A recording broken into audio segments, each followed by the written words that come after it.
No dia 15 de maio de 2001, um engenheiro estava trabalhando em um pátio ferroviário em Ohio, manobrando lentamente uma série de vagões entre dois trilhos para montar um trem.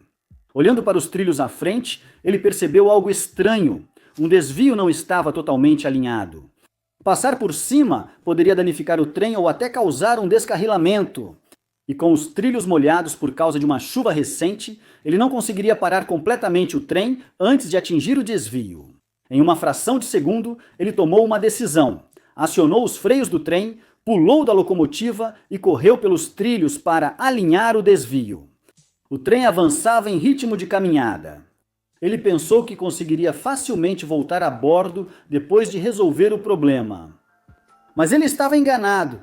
Ele tinha acabado de cometer um erro que custaria sua carreira e colocaria centenas de vidas em perigo.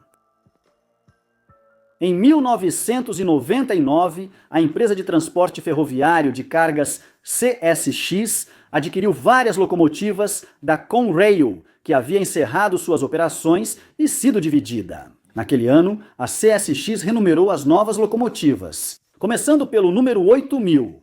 Uma locomotiva em particular acabou recebendo a designação distinta de CSX, número 8888. Essa locomotiva, como muitas outras, foi colocada em operação no dia 15 de maio de 2001. Ela estava sendo usada para movimentar vagões no pátio Stanley, em Ohio, para montar um trem. Ela puxava 47 vagões de carga no momento do incidente. 25 desses estavam vazios e 22 carregados. 2 dos vagões carregados eram vagões-tanque, transbordando de metal fundido, fenol líquido. O fenol líquido é um ingrediente em sabonetes, tintas e plásticos. Na verdade, ele tem muitas aplicações muito úteis, mas também é considerado extremamente tóxico em sua forma não processada. O fenol líquido pode causar queimaduras químicas ao contato e sua ingestão, mesmo em pequenas quantidades, pode ser fatal. Isso então era uma carga bastante perigosa. Os movimentos pelo pátio eram realizados em uma velocidade muito baixa, cerca de 13 km ou 8 milhas por hora. Era perfeitamente possível para os trabalhadores correrem ao lado dos trens que se moviam nesse ritmo sem fazer esforço. Quando o único maquinista a bordo do trem percebeu um desvio desalinhado à frente, ele tomou uma decisão rápida, mas ruim. Acertar o desvio desalinhado poderia danificar o trem, uma situação que ele queria evitar. Ele acionou os freios, pulou da locomotiva e correu à frente para consertar o desvio desalinhado. Pensando que conseguiria embarcar novamente facilmente depois de fazer isso, mas assim que consertou o desvio, ficou desapontado ao ver aquilo. Em vez de diminuir até quase parar, o trem na verdade ganhou velocidade quando ele tentou embarcar novamente. Ele tropeçou e foi arrastado pelo trem por aproximadamente 24 metros ou 80 pés, sofrendo cortes e hematomas. À medida que a velocidade do trem aumentava lentamente, ele caiu no chão e ficou para trás. O trem agora estava fora de controle, movendo-se rápido demais para embarcar e sem ninguém nos controles. A equipe do pátio ferroviário, incluindo o mestre de trens, John Hosfeld, perseguiu o trem por uma curta distância, mas logo percebeu que era inútil. Eles chamaram a polícia e começaram a fazer planos de emergência. A primeira medida foi desviar o trem para um desvio, onde ele poderia descarrilar com segurança, longe de qualquer área povoada. No entanto, o trem estava agora tão rápido que passou direto pelos desvios sem ser desviado. A equipe tentou instalar um descarrilador nos trilhos à frente do trem. Esse dispositivo serve justamente para descarrilar o trem. São usados geralmente em áreas da ferrovia, em manutenção para impedir a entrada de trens. CSX. A equipe então tentou usar um descarrilador portátil no trem desgovernado, mas ele simplesmente passou direto por cima sem descarrilar. A polícia local posicionou unidades à frente do trem desgovernado e, em uma iniciativa de última hora, tentou atirar em um botão de corte de combustível destacado. Eles conseguiram apenas acertar a tampa de combustível adjacente e de cor semelhante, mesmo que tivessem conseguido atingir o alvo.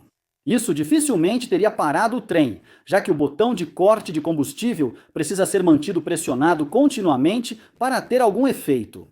O trem então avançou ruidosamente pelos trilhos à sua frente. Vindo na direção oposta estava o CSX número 8392 na frente de outro trem de carga. A equipe, formada pelo maquinista Jess Knowlton, 48, e o condutor Terry Forson, 30, recebeu um aviso por rádio para entrar rapidamente no desvio mais próximo, única forma de evitar uma colisão frontal. Eles percorreram 16 quilômetros ou 10 milhas pela linha e entraram em segurança em um desvio. Lá, justamente quando estavam aliviados, porém, veio outra chamada de rádio. Quando o trem desgovernado passasse, eles estariam prontos para persegui-lo, acoplar atrás e tentar desacelerá-lo. Só eles estavam perto o bastante para agir antes que o trem desgovernado chegasse a Canton, onde uma curva acentuada no final de uma longa descida quase certamente faria o trem descarrilar. O maquinista Jess Knowlton ligou para sua esposa, pediu que ela ligasse a televisão nas notícias e se despediu, caso algo desse errado. Antes que Terry Forson ligasse para sua família, o trem desgovernado passou em alta velocidade e eles o perseguiram. Não houve oportunidade de virar a locomotiva. E assim, eles seguiram de ré a quase 112 quilômetros ou 70 milhas por hora na tentativa de alcançar o trem desgovernado antes que ele chegasse a Canton, sendo que a locomotiva não foi projetada para ser conduzida a mais de 48 quilômetros ou 30 milhas por hora em marcha a ré. Chacoalhando terrivelmente à medida que ganhavam velocidade, eles passaram por vários cruzamentos de nível, com Jess apertando tanto a buzina que o cabo quebrou em sua mão. Aos poucos o trem desgovernado apareceu à vista.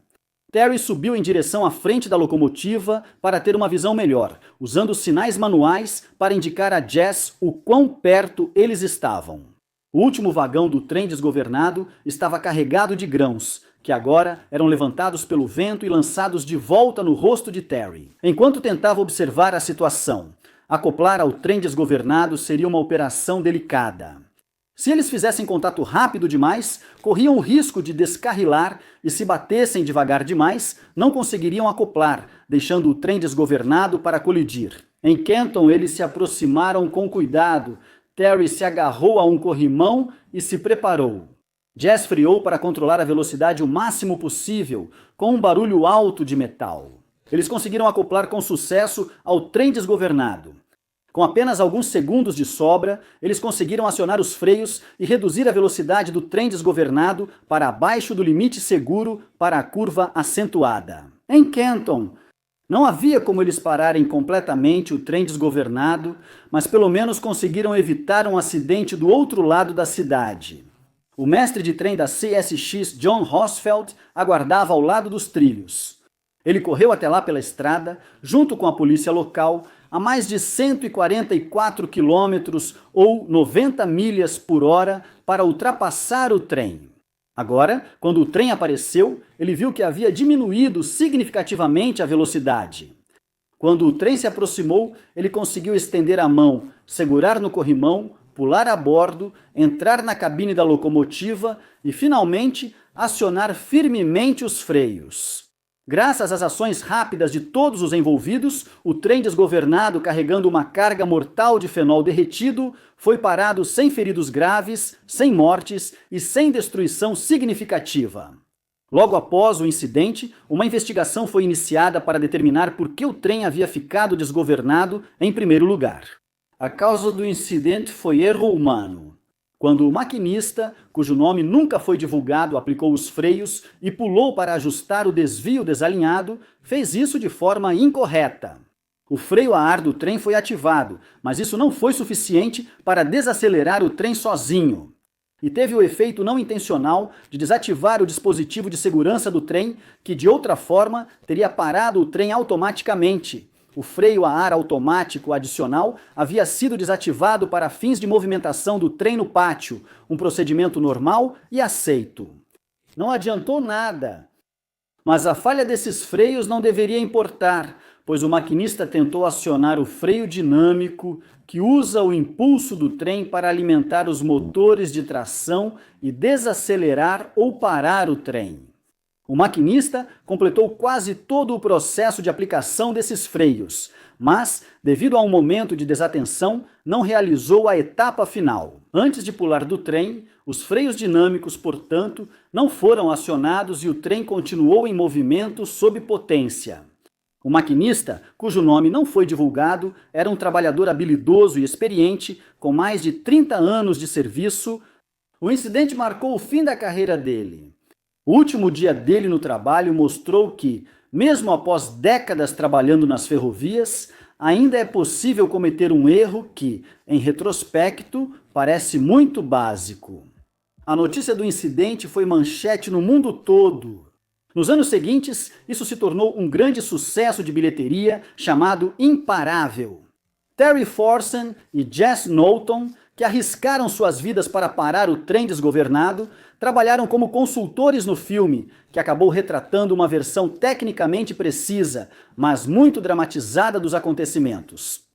Enquanto o filme chamou muita atenção para seus astros, os verdadeiros heróis permaneceram. Aqueles trabalhadores que, no calor do momento, durante um dia que seria comum, arriscaram tudo para salvar uma situação que parecia impossível de ser salva.